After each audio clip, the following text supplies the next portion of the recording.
शुक्लां ब्रह्म विचारसार परमामाद्यां जगद्व्यापिनीं वीणा पुस्तकधारिणीम् अभयदां जाड्यान्धकारापहां हस्ते स्फाटिकमालिकां विदधतीं पद्मासने संस्थितां वन्दे तां परमेश्वरीं भगवतीं बुद्धिप्रदां शारदां।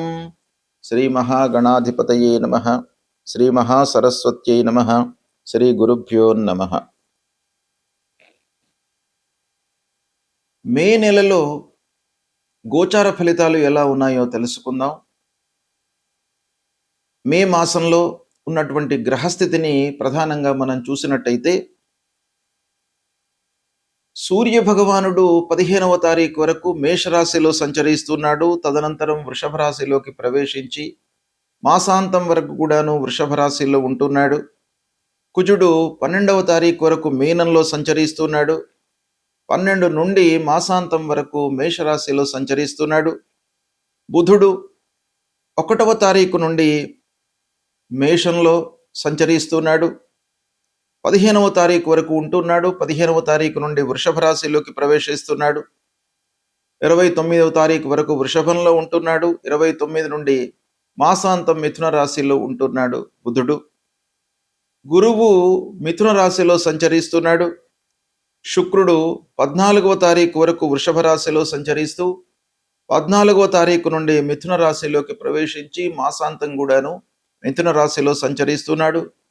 శనైశ్చరుడు మీనరాశిలో సంచరిస్తున్నాడు. రాహువు కుంభరాశిలో సంచరిస్తున్నాడు. కేతువు సింహరాశిలో సంచరిస్తున్నాడు. ఈ విధంగా ఈ మే నెలలో గ్రహస్థితి ఈ 8 ముఖ్యమైనటువంటి గ్రహాల యొక్క సంచారము ఉంది.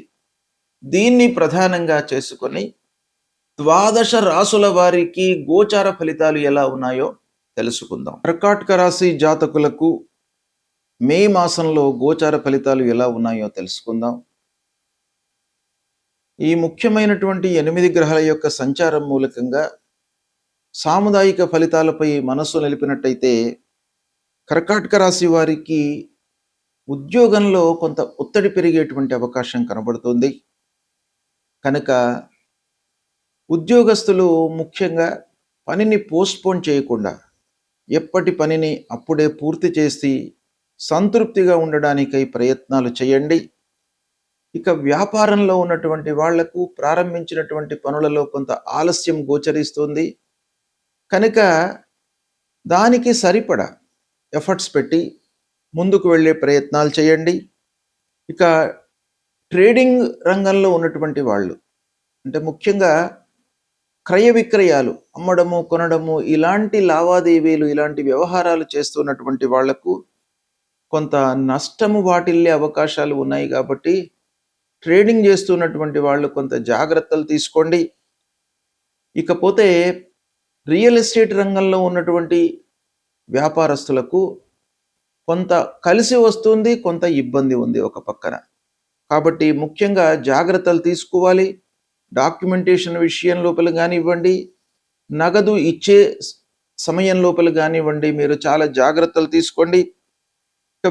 వ్యవసాయంలో ఉన్నటువంటి వారికి ఒక మోస్తరు ఫలితాలు కనబడుతున్నాయి. అంటే వ్యవసాయం చేస్తున్నటువంటి వాళ్లకు వ్యవసాయదారులకు ముఖ్యంగా మిశ్రమ ఫలితాలు ఉన్నాయి. కాబట్టి మీరు జాగ్రత్తగా చేస్తుండండి, మీకు ఆనందంగా ఉంటుంది.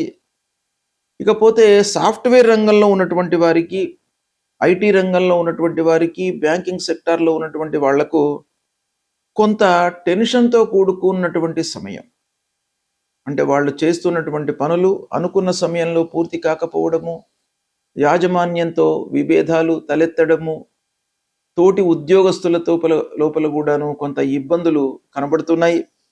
కనుక వీటన్నిటినీ కూడాను దృష్టిలో పెట్టుకొని మీరు స్టెప్స్ తీసుకోండి. ఇక ప్రభుత్వ ఉద్యోగస్తులకు మార్పులు కనబడుతున్నాయి. అంటే ముఖ్యంగా వాళ్లకు స్థాన చలనం గోచరిస్తుంది. కాబట్టి ప్రభుత్వ ఉద్యోగులు కొంత ప్రిపేర్ కావడం మంచిది. ఇక కార్పొరేట్ రంగంలో ఉన్నటువంటి వారికి, ప్రైవేట్ రంగంలో ఉన్నటువంటి ఉద్యోగస్తులకు కొంత అస్థిరత గోచరిస్తుంది. కాబట్టి వాళ్ళు కూడాను అన్ని రకాలుగా ముందు జాగ్రత్త చర్యలకు మీరు ఉపక్రమించండి. ఇకపోతే ఓవరాల్గా స్వయం వృత్తిలో ఉన్నటువంటి వాళ్లకు కొంత కలిసి వస్తుంది. ఇకపోతే కళారంగంలో ఉన్నటువంటి వారికి, అంటే సంగీత సాహిత్యవేత్తలకు చాలా అనుకూలమైనటువంటి సమయము. అనుకున్నంత ఫలితాలు లేకపోయినప్పటికీ ఒక రకమైనటువంటి సంతృప్తి మట్టుకు ఉంటుంది. చిన్న వ్యాపారాలు చేస్తున్నటువంటి వాళ్ళు కొంత జాగ్రత్తగా ఉండండి. పార్ట్నర్షిప్లో చేస్తున్నటువంటి వాళ్లకు విభేదాలు తలెత్తేటువంటి అవకాశాలు ఉన్నాయి. విద్యార్థులు చదువుపై ఏకాగ్రతతో ఉండాలి. కొంత కాన్సంట్రేషన్ నిలిపితే మీకు అనుకున్న ఫలితాలు లభిస్తాయి. కొంత పరీక్షల లోపల కూడాను కష్టము ఎదుర్కొనేటువంటి అవకాశాలు కనబడుతున్నాయి.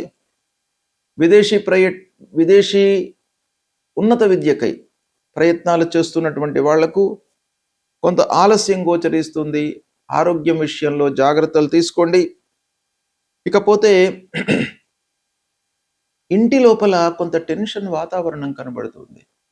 అనవసరమైనటువంటి చర్చల మూలకంగా పిల్లలు, కుటుంబ పెద్దలు, భార్య, భర్త, ఈ కుటుంబ వ్యవస్థ లోపల కొంత టెన్షను వచ్చే అవకాశాలు ఉన్నాయి. కాబట్టి కొంత జాగ్రత్తలు తీసుకోండి. అనవసరమైనటువంటి డిస్కషన్స్ చేయకండి. ఇకపోతే శని, రాహువుల మూలకంగా రావాల్సినటువంటి డబ్బు రాకపోవడము, ధన నష్టము ప్రధానంగా గోచరిస్తుంది. ఖర్చులు పెరుగుతాయి. ఈ విధంగా ఉంది కర్కాటక రాశి వారికి. వివాహ ప్రయత్నంలో ఉన్నటువంటి వాళ్లకు కొంత ఆలస్యం గోచరిస్తుంది. పిల్లలపై ప్రధానంగా మీరు మనస్సు నిలపండి. వాళ్ళ యొక్క సెటిల్మెంట్ విషయం లోపల జాగ్రత్తలు తీసుకోండి. స్నేహితులు, బంధువులు, ఆత్మీయుల యొక్క సహాయ సహకారాలు పెద్దగా అందవు ఈ మాసం లోపల. కాబట్టి వాళ్ళను గుడ్డిగా నమ్మి మీరు మోసపోయేటువంటి అవకాశాలు ఉన్నాయి. కాబట్టి మీ స్వయం కృషితో మీరు ముందుకు వెళ్ళే ప్రయత్నాలు చేయండి. ఇకపోతే సహనం చాలా అవసరం ఈ మాసంలో. ఓవరాల్గా చూసినట్టయితే మిశ్రమ ఫలితాలు కనబడుతున్నాయి. కొంత మీరు ఎఫర్ట్స్ పెట్టినట్టయితే వాటిని మీకు అనుకూలంగా మలుచుకునేటువంటి అవకాశం కూడాను ఒక పక్కన ఉంది. కాబట్టి దాన్ని సద్వినియోగపరచుకోండి. గ్రహస్థితి ప్రతికూలంగా ఉన్నప్పుడు మనము చేయవలసినటువంటి కర్తవ్యం ఏంటంటే పరిహారాలు చేసుకోవడము, భగవంతుడి యొక్క అనుగ్రహాన్ని పొందడము. ఈ క్రమంలో పరిహారము అనగానే ఆ గ్రహానికి సంబంధించినటువంటి జపము, దానము ఇవి చేసుకోవడము. ప్రథమంగా సూర్యుడు ప్రతికూలంగా సంచరిస్తున్నటువంటి సమయం లోపల మనం ఏం చేయాలి? సూర్య భగవానుడికి సంబంధించినటువంటి మూల మంత్రాన్ని మనం జపించుకోవాలి. మీకు ఎన్నిసార్లు వీలైతే అన్నిసార్లు జపించుకోవచ్చును. కనీసము ఒక 10 సార్లు. జపా కుసుమ సంకాశం కాశ్యపేయం మహద్యుతిం తమూరిం సర్వపాపఘ్నం ప్రణతోస్మి దివాకరం అనేటువంటి మూల మంత్రాన్ని ప్రతినిత్యం కూడాను చదువుకోండి. ఆదిత్య హృదయము ప్రధానంగా మీరు స్తోత్ర పారాయణం చేసినట్టయితే సూర్య భగవానుడి యొక్క అనుగ్రహము మీకు లభిస్తుంది. తద్వారా ఆరోగ్యము, మీ లోపల ఒక సంతోషము, ఆనందము, శారీరక రుగ్మతలు లేకుండా ఉండడము, ఇలాంటివన్నీ కూడాను ఆ సూర్య భగవానుడి మూలకంగా మీకు సమకూరుస్తుంది. కాబట్టి సూర్యుడికి సంబంధించినటువంటి చేయండి. గాయత్రి ఉపాసన చేయండి. సూర్య నమస్కారాలు చేయండి. సూర్యుడికి అర్ఘ్య ప్రదానం చేయండి. ఇవి చేసినట్టయితే మీకు ఆరోగ్య సమస్యలు లేకుండా ఉంటాయి.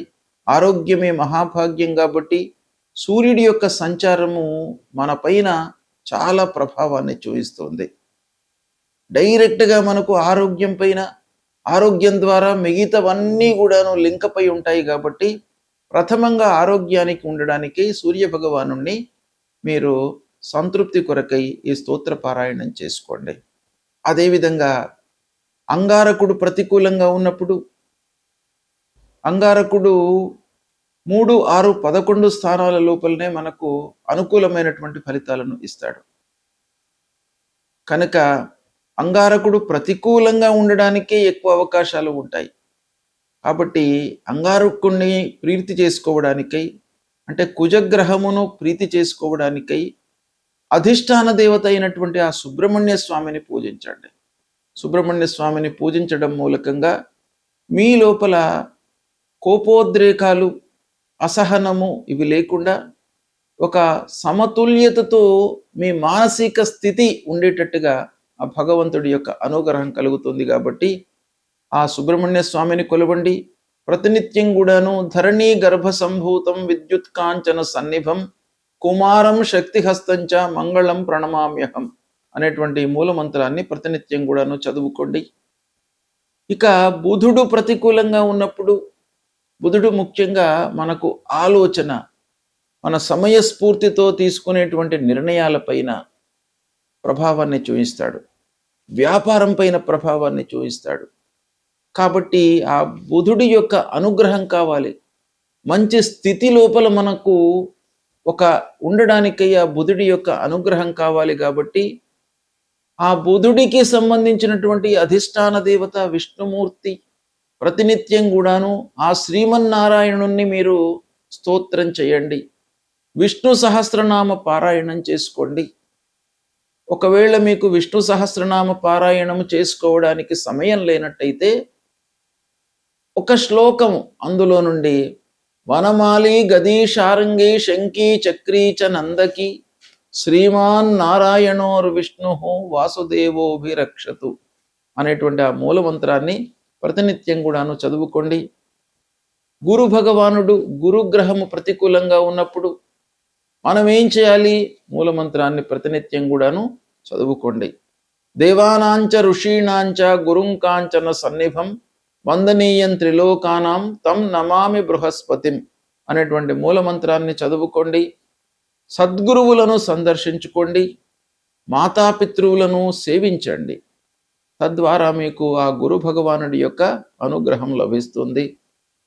ఇక శుక్రుడు మనకు సంతృప్తిని, ఆనందాన్ని ఇచ్చేటువంటి గ్రహము.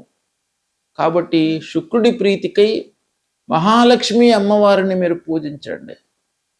తద్వారా మీకు అనుకూలత కలుగుతుంది. ఇక ప్రధానమైనటువంటి గ్రహము శనీశ్వరుడు. శని ప్రతికూలంగా ఉన్నప్పుడు తప్పకుండా పరిహారాలు చేసుకోవాలి. నీలాంజన సమాభాసం రవిపుత్రం యమాగ్రజం ఛాయా మార్తాండ సంభూతం తం నమామి శనీశ్వరం అనేటువంటి మూలమంత్రాన్ని ప్రతినిత్యం కూడాను జపించండి. హనుమాన్ చాలీసా పారాయణం చేయండి. నల్లని నువ్వులు, ఇనుప ముక్క, నల్లని నువ్వులతో చేసినటువంటి నూనెను మీరు దానంగా ఇవ్వండి. లేదా నవగ్రహాల లోపల పశ్చిమ దిశలో ఉండేటువంటి ఆ శని గ్రహాన్ని తైలాభిషేకం చేసి కాళ్ళు గడుక్కొని దాని తర్వాత మళ్ళీ ఆంజనేయ స్వామి దర్శనం చేసుకోండి. అలా చేసుకున్నట్టయితే మీకు శని భగవానుడి యొక్క అనుగ్రహం లభిస్తుంది.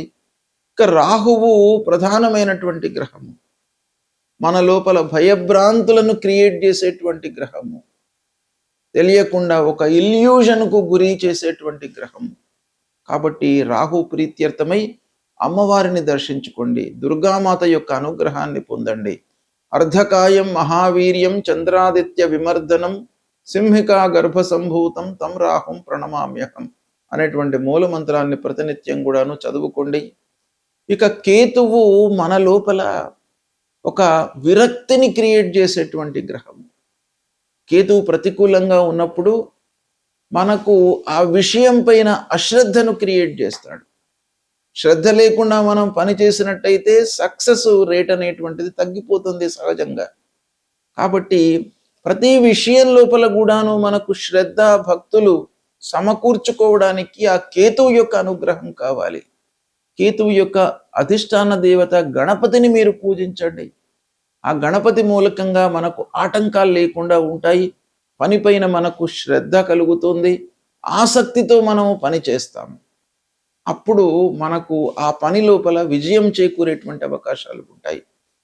కనుక ఫలాశ పుష్ప సంకాశం తారకా గ్రహమస్తకం రౌద్రం రుద్రాత్మకం ఘోరం తం కేతుం ప్రణమామ్యహం అనేటువంటి మూలమంత్రాన్ని ప్రతినిత్యం కూడాను చదువుకోండి.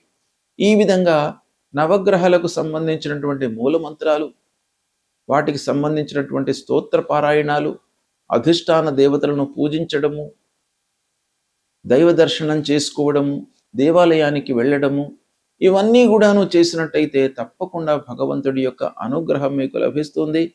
గ్రహస్థితి ఏ విధంగా ఉన్నప్పటికీ భగవంతుడి అనుగ్రహము మీకు ప్రధానమైనటువంటిది కాబట్టి దాన్ని మీరు డెవలప్ చేసుకోండి. దేవాలయానికి వెళ్ళండి, మీకు సత్ఫలితాలు కలుగుతాయి. శుభం.